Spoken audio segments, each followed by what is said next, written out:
Good morning everyone, চলে এসেছি নতুন একটা ব্লগ নিয়ে। আজকে শনিবার, সকাল এখন 10:30।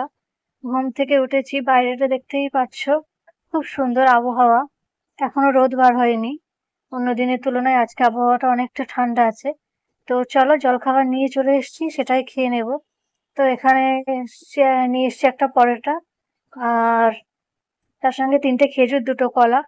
আর এখানে যে গ্লাসে পানিটা ভর্তি করছি, এটা গ্লুকন্ডি গোলার জন্য। কারণ আমি এমনি জল একদমই খেতে পারি না। সারাদিনে হয়তো 1 গ্লাসও জল শেষ করতে পারবো না যদি এমনি জল খাই। তো তার জন্যই গ্লুকন্ডি গুলে খাই। এখন যেহেতু বেশি করে জলটা খাওয়ার দরকার, ডক্টর বলেছেন, সেই জন্য। তো সেই জন্য আমি গ্লুকন্ডি গুলোই সারাদিন জল খাই। মিনিমাম 2 লিটার তো খেতেই হবে। আর তার সঙ্গে দিয়েছে একটা প্রোটিন পাউডার, যেটা দুধের সঙ্গে গুলে খেতে হয়। তো আজকে দুধটা হঠাৎ করেই কেটে গিয়েছে, সেই জন্য আপাতত এখন জল দিয়েই গুলে খাচ্ছি। দুপুরে আবার দুধ নিয়ে আসলে ওটা আবার সন্ধ্যেবেলা দুধ দিয়ে খাবো। প্রোটিন পাউডারটা এখন আপাতত জল দিয়েই খাচ্ছি। তো এটাই হচ্ছে আমার সকালের নাস্তা। দেখতেই পাচ্ছ, 3টে খেজুর, 2টো কলা, একটা পরোটা, আর প্রোটিন পাউডারটা। এখন 10:30 মতো বাজে। খাওয়া দাওয়া শেষ করে কাজকাম কিছুই করছি না, শুধু নিজের ঘরটা একটু গোছাবো, ঝাড় দেবো, আর কিছুই না। তো চলো, এটাই পেঁয়াজ আর লঙ্কা দেওয়া আছে, খুব সুন্দর টেস্ট। তরকারিও লাগবে না এটার সঙ্গে খাওয়ার জন্য। তো এটা হয়তো তোমরা অনেকেই খেয়েছো, অনেকেই তোমার পরিচিত এটার সঙ্গে। তো আজকে অন্যদিন রুটি খাই, আজকে শাশুড়ির একটু শরীরটা খারাপ, সেই জন্য এটা সহজ পদ্ধতিতে এটাই করেছে। তো চলো, এবারে আমার ঘরটা একটুখানি গুছিয়ে নিই। এত পরিমাণে ধুলো পড়ে, কিছু বলার নেই, রোজ পরিষ্কার তো করতেই হবে। তো এখানে আমার সব সময়ের যেগুলো দরকারি জিনিস, এগুলো সামনেই গুছিয়ে রাখছি। এটা হচ্ছে কাঠবাদাম। এটা আমি আসলে শুধু আস্ত খেতে ভালো লাগছে না, সেই জন্য ওটা আর কি পেস্ট করে রেখেছি। ওটা ওই দুধের সঙ্গে 1 চামচ করে একেবারে গুলে খেয়ে নেব, সেই জন্য। তো ওখানে আমার যেগুলো দরকারি জিনিস সেগুলো এখানে বসিয়ে রাখছি, প্রোটিন পাউডার আর যেগুলো লাগে। আর এটার মধ্যে আছে আমার কিছু টুকটাক জিনিস। এটা কাঠ, তোমরা কাঠটা দেখে বুঝতেই পারছো। আমি আহ থাক, বাকিটা আর বললাম না। তো এখানে গ্লুকন্ডি এখন একটা আস্ত প্যাকেট আছে, সেগুলো এখন ভিতরে রেখে দেওয়া আছে। আর চানাচুর আছে, এটার মধ্যে তোমার ভাই এনেছিল কিছুটা কেক আর কিছুটা বাদাম। অন্যান্য সময় আরো অনেক কিছু খাবার নিয়ে আসে, চিপস, কুরকুরে, এটা ওটা। আমি তো এখন এই সময় অন্য কিছু খাচ্ছি না, শরীরের পক্ষে ভালো না, সেই জন্য আমি যাতে ভালো কিছু পাওয়া যায় প্রোটিন, সেই জন্যই বাদামটা আনতে বলেছিলাম। আর একটু খিদে লাগলে যাতে কেক খেলে একটু পেট ভর্তি হয়, তাই জন্যই নিয়ে আসতে বলেছিলাম। সেই জন্য উল্টো পাল্টা খাবার নিয়ে আসিনি, শুধু কেক আর বাদামটা নিয়ে এসেছিল। তো চলো, ঘরটা এবারে গুছিয়ে নিচ্ছি। আর তেমন কোনো কাজই করতে হয় না, শুধু আমার উপরে ঘরটা আমি একটু পরিষ্কার করে রাখি। এখানে একছাড়া কলা দেখতে পাচ্ছ, কলাগুলো ছোট ছোট। এগুলো আসলে আমাদের গাছের, নিজেদের গাছের কলা, সেই জন্য ছোট ছোট। কেনা কলাগুলো তো অনেক বড় বড় হয়, কিন্তু গাছের কলার স্বাদটা একটা আলাদা, উপকারিতাও ভালো। আর এই যে নাইটি দুটো দেখতে পাচ্ছ, এই যে নাইটি দুটো তোমার ভাই আমাকে এনে দিয়েছে, আসলে পেটের ওখানে টাইট করে বাঁধার জন্য, সেই জন্য এই নাইটি দুটো এনে দিয়েছে। তো কেমন লাগছে তোমরা অবশ্যই জানিও। তো চলো, এগুলো এবারে গুছিয়ে রেখে দিই। এগুলো এখন একবারও ব্যবহার করিনি, আজকে ব্যবহার করব। চলো, খাটটা গুছিয়ে নিচ্ছি। গোছানোই থাকে বেশিরভাগ, শুধু একটুখানি খাটের উপরটা একটুখানি ঝাড় দিয়ে আর মেঝেটা ঝাড় দিয়ে দেওয়া। সেরকম তো দুজনা ঘুমাই, সেরকম কিছু নোংরা হয় না। তো খাটের চাদর পরিষ্কারই আছে, পাল্টানোর কিছু নেই। চলো, ঘরটা এবারে ঝাড় দিয়ে নিই। ঘরটা রোজ পরিষ্কার করি, মোছাটা আমি আর মুছি না। তোমার ভাইয়া যখন সপ্তাহে বাড়ি থাকে একদিন, তখন ও মুছে দেয়। আমি মুছি না, মুছতে দেয় না এখন, আপাতত মুছতে বারণ করা আছে, ডক্টর বারণ করেছে। সেই জন্য কোনো রকম একটুখানি শুধু ঝাড়টা দিই, গুছিয়ে দাঁড়িয়ে দাঁড়িয়ে। আর মুছতে হয় না, এখন ঘর পরিষ্কারই আছে, 2 দিন আগেই মুছে দেওয়া হয়েছে। তো ঘরটা আমি তো একাই ব্যবহার করি সারাদিন। তোমাদের ভাইয়া সকালবেলা চলে যায়, আর রাত্রেবেলা ফেরে সেই রাত 8টার সময়। তো আমি একাই থাকি, উপরে তো নোংরা হয় না, সেই জন্য। তো চলো, ঘরটা ঝাড় দেওয়া হয়ে গেছে। এবার একটুখানি আমাদের ব্যালকনিতে যে ফুলের গাছগুলো লাগানো হয়েছে, সেইগুলো একটুখানি জল দিয়ে নেব। তো জলটা সেই জন্য ওখানে ভর্তি দিয়েছি। এটা হচ্ছে পাশের রুমটা। এখন আমাদের থার্ড ফ্লোরের রুম টুম আমি তো করিনি, কিন্তু আমার প্রত্যেকটা ভিডিওই তোমরা সবকিছুই হয়তো দেখতে পাচ্ছ। আলাদা করে দেখানোর কিছু নেই, সেরকম ভাবে কমপ্লিট হয়নি কিছু, সেই জন্য। এই ফুলগুলো আসলে ছাদের উপরে ছিল, আর এখানে লাগানোর পরে এই ব্যালকনিতে সব দেখো ফুলের পাপড়িগুলো পড়ছে, সেই নিয়ে প্রতিদিন পরিষ্কার তো করতেই হবে। সেই জন্য দেখতেই পাচ্ছ ফুলের পাপড়ি পড়েছে, কত পাতা পড়েছে, সেই জন্য ওগুলো ঝাড় দিয়ে নিয়েছি। এবারে একটুখানি গাছগুলোয় জল দিয়ে নেব। আসলে এই ফুলের গাছগুলো সবই ছাদের উপরে ছিল টবে, তো ওখানে ছাদের উপরে তো কেউ তো ভালো দেখতেই পায় না, সেই জন্য আমি শাশুড়িকে বলেছিলাম যে একটু ব্যালকনিতে লাগাতে, তাহলে রাস্তা দিয়ে সবাই দেখতে পাবে। তো সেই জন্যই এই গাছগুলো ছাদের থেকে নিচে ব্যালকনিতে লাগানো হয়েছে। খুব সুন্দর লাগছে, দেখো দেখেই মনটা ভরে যাবে। সকালবেলা বিকেলবেলা ঘুম থেকে উঠেই এই ফুলগুলোর দিকে তাকালে মনটা ভরে যায়, একটা অন্যরকমই পরিবেশ।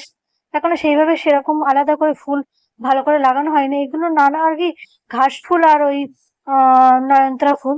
এখন আলাদা করে ফুল সেরকম ভাবে কিছু কিনে আলাদা করে টবে লাগানো হয়নি, আসলে ব্যালকনিতে এখনো সেইভাবে কমপ্লিট করা হয়নি, সেই জন্য যেটুকু আছে সেইটুকুই আপাতত তোমাদেরকে দেখাচ্ছি। পরে ব্যালকনি কমপ্লিট হয়ে গেলে নতুন করে ভালো ভালো টব লাগিয়ে নতুন নতুন ধরনের ফুল লাগাবো, তখন তোমাদের সঙ্গে অবশ্যই শেয়ার করব। তো এই গাছগুলো এই নিচে আছে, সেই জন্য আমি এখানে একটু জল দিয়ে নিচ্ছি। পাপোশগুলো কালকে পরিষ্কার করে দেওয়া হয়েছিল, তো শুকিয়ে গিয়েছে প্রায়, একটুখানি সামান্য আছে, তাও একটু রোদে দিয়ে দিয়েছি। হঠাৎ করে কিছুক্ষণ পরে দেখেছিলাম দুটো পাপোশ নিচে পড়ে গিয়েছে। তো ওগুলো তোলার ব্যবস্থা করতে হবে। তো এখন দুপুর হয়ে গেছে, গোসল করা হয়ে গেছে, শাশুড়ি উপরে ভাত দিয়ে গিয়েছে, তো এখন খাওয়া দাওয়া করব। আজকে রান্না হয়েছে, চলো তোমাদের দেখাচ্ছি। এটা হচ্ছে উচ্ছে আলু দিয়ে চিংড়ি মাছ ভাজি হয়েছে, আর তার সঙ্গে আসে শসা, লেবু, আর ওখানে তরকারি আছে বেগুন কচু মাছ। তো এতটা ভাত আমি খাবো না, সেই জন্য আলাদা করে একটু তুলেই রাখবো, এতটা করে ভাত আমি খাই না, তো বেশি করে দিয়ে ফেলেছে, সেটা একটু আলাদা করে এক পাশ তুলে রাখবো। তো চলো টেস্ট করি। দুপুর এখন প্রায় 1:30 মতো বাজে। এই খাওয়ার সময়ই তোমার ভাইয়া ফোন করে, ওর 1:30টার সময় ওরও টিফিন হয়, তো খেতে খেতেই ও হয়তো ফোন করবে। তো কিছুটা ভাত তুলে রেখে দিয়েছি, আর ভাজিও কিছুটা তুলে রেখে দিয়েছি, আর বাকি ভাতগুলো খাবো তরকারি দিয়েই। ভাত অল্প নিয়ে তার সঙ্গে তরকারি বেশি নিলে ভাতের টেস্টটাও ভালো হয়, আর খিদেটাও মরে যায়, এবং সেটা অনেকটা ভালো। বেশি ভাত খাওয়ার থেকে ভাতের থেকে তরকারি বেশি নিয়ে পেট ভর্তি করে খাওয়াটাই বেশি ভালো। তো এখন যেহেতু আমার বারবারই খিদে পায়, সেই জন্য অল্প অল্প করে বারবার খেতে হবে। তো এখন এই খাওয়া শেষ করে এখন প্রায় দুবেলা একটু ঘুমিয়ে পড়েছিলাম, এখন রোদটা এখনো পুরোপুরি যায়নি, এখনো রোদ আছে দেখতে পাচ্ছ। এখন প্রায় 5টা 5:30 মতো বাজে, একটু ছাদে এসেছি। সারাদিন ওই ঘরের ভেতরে বদ্ধ ঘরে আর ভালো লাগছে না, কতক্ষণ শুয়ে থাকবো, ঘুমাবো, সেই জন্য বিকেলবেলা একটুখানি ছাদে এসেছি। তো এইদিকে চারিদিকে ছাদের উপরেও দেখতে পাচ্ছ এইদিকে রেলিং এ সব ফুল গাছ লাগানো আছে। তোমাদের সঙ্গে আগেও আমি দেখিয়েছি, শেয়ার করেছি, তাও আবারও দেখাচ্ছি, কারণ আমি নিজে দেখে ভালো লাগে, তোমাদেরও সেই জন্য দেখাতে ইচ্ছা করে। তো এখানে এই যে দেখো জবা ফুলগুলো কি সুন্দর ফুটেছে। এখন প্রায় বিকেল 5:30 বাজে, একটু ফল কাটা ছিল উপরে নিয়ে এসেছি, সেগুলো খাচ্ছি, আর ঘুরে ঘুরে এই ফুলগুলো দেখছি, কি সুন্দর লাগছে দেখো ফুলের ঝাড়গুলো। নয়নতারা ফুল ফুটে আছে, এইদিকেও নয়নতারা ফুল আছে, দুই দিক আছে পুরো ছাদটা জুড়ে। আর এখানে মাঝে মাঝে কিছু বেগুন গাছ আছে, আর বেগুন গাছে বেগুনও হয়েছে, চলো তোমাদের দেখাচ্ছি। এই দেখো, এই দেখো কি সুন্দর একটা বেগুন হয়েছে, আরো ছোট ছোট অনেক বেগুন ধরেছে। এখানকার যা আমাদের যা ছাদের উপরে যা সবজি হয়, সবজি খুব একটা বেশি কিনতেই হয় না, অনেক সবজি হয় ছাদের উপরে। এখানে পুঁই শাক, কুমড়ো শাক, ঝিঙে, উচ্ছে, তারপরে বেগুন, আরো অনেক কিছু, শসা, অনেক কিছু হয়। তো এখানে আরেকটা জিনিস তোমাদের দেখাচ্ছি, চলো। দেখো এখানে হচ্ছে ছিম গাছে ফুলও ধরে গেছে, কিছুদিন পরে ছিমও চলে আসবে। আর একটা জিনিস দেখাচ্ছি, এইটা হচ্ছে নতুন করে লাগানো হয়েছে, বেশি দিন হয়নি, 2-3 মাস হয়েছে। আমড়া গাছ, এর আগেও একবার আমড়া হয়ে গেছে 1 মাস আগে, তো সেই সময়ও কিছুটা আমড়া হয়েছিল, সেগুলো খাওয়া হয়ে গেছে। আবার নতুন করে এই আমড়াগুলো হয়েছে, দেখো একটুখানি গাছে অথচ ফল ধরেছে কতটা, এগুলো বড় হয়ে গেছে, আর এখনো ছোট ছোট, এই দেখো, এখনো এই দেখো ছোট ছোট কুড়ি ধরেছে, মানে ছোট্ট ছোট্ট ফুল হয়েছে, এখনো অনেক ফল হবে। তো এই আমড়াগুলো দেখতে পাচ্ছ খুব সুন্দর, সারা ছাদ জুড়ে সবজির বাগান আর ফুলের বাগান, দেখেই মনটা ভরে যায়। তো চলো, কেমন লাগছে আমাদের বাগানটা।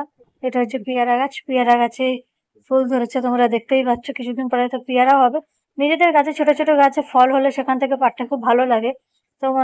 তোমাদের অনেকের হয়তো সেরকম সবজি গাছ, ফলের গাছ আছে, তোমরা জানো। তো এখন প্রায় সন্ধ্যা হয়ে গেছে, ছাদের থেকে নেমে এসেছি, তো এখন খিদে পেয়েছে, কি আর খাবো। তো শাশুড়ি যতক্ষণে কিছু না কিছু নিয়ে আসে, তার মধ্যে তোমাদের ভাইয়া এনেছিল কেক। তার মধ্যে একটা কেক এখন একটু খাবো, চকলেট কেক। চকলেট কেকের ফ্লেভারটা খুব সুন্দর। এটা আসলে ছোট কেকই আমি আনতে বলেছিলাম, কারণ বড় বড় কেকগুলো খেয়ে শেষ করতে পারবো না। সেই জন্য ছোট কেকে আনতে বলেছিলাম, যাতে খেয়ে শেষ করতে পারি। আর তার সঙ্গে এনেছিল বাদাম। এই বাদামটা 2 দিন ধরে খাচ্ছি, এখনো শেষ করতে পারছি না। কতটা করে খাচ্ছি বুঝতেই পারছো তোমরা। আর তার সঙ্গে এবারে দুধ দিয়ে গিয়েছে। এই দুধের সঙ্গে এই প্রোটিন পাউডারটা খাবো। সকালবেলা জল দিয়ে খেয়েছিলাম, তোমরা দেখেছো। এখন হচ্ছে দুধ দিয়ে খাবো, কারণ দুধ আবার দুপুরবেলা নেওয়া হয়েছে। তো এটার সঙ্গে 2 চামচ প্রোটিন পাউডার দেবো। আর তোমাদের তখন দেখিয়েছিলাম কাঠবাদামটা আমি গুঁড়ো করে রেখেছি, সেই কাঠবাদামটাই কিছুটা অংশ এখানে দেবো। এই যে, এটা আস্ত খেলেও ভালো লাগে, কিন্তু আমার খুব একটা ভালো লাগছে না এখন খেতে। সেই জন্য খেতে তো হবেই, ওটা যেহেতু অনেক ভালো প্রোটিন পাওয়া যায়, সেই জন্য ওটা দুধের সঙ্গেই মিশিয়ে খাচ্ছি। তো চলো, খাওয়া হয়ে গেছে। এখন প্রায় রাত 10:30। তোমাদের ভাই হচ্ছে অনেক আগেই বাড়ি চলে এসছে, 8:30টার দিকে। ও উপরে ভাত নিয়ে চলে এসছে, রাত্রেবেলা করে ওই ভাত নিয়ে আসে। তো ভালো লাগলে লাইক, কমেন্ট আর সাবস্ক্রাইব